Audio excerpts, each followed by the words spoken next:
Hello and welcome to Bookhogs. Today we're going to learn how to write the capital letter G. So let's begin. To write capital G, start by drawing a circle, but don't close the circle. Just as you near the top, lift your pen and draw a horizontal line, like this.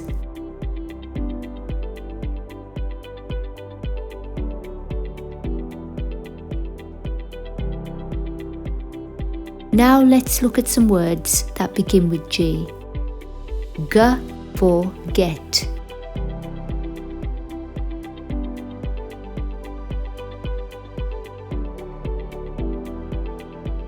G for goal.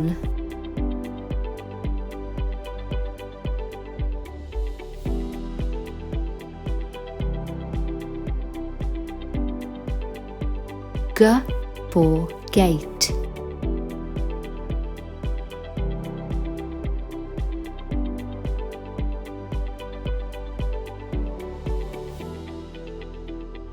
G for gap.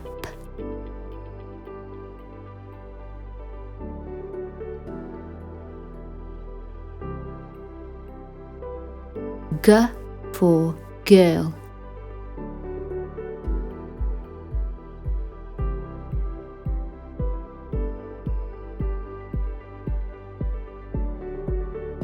If you enjoyed this video, click like and don't forget to subscribe for more videos like this. Thanks for watching.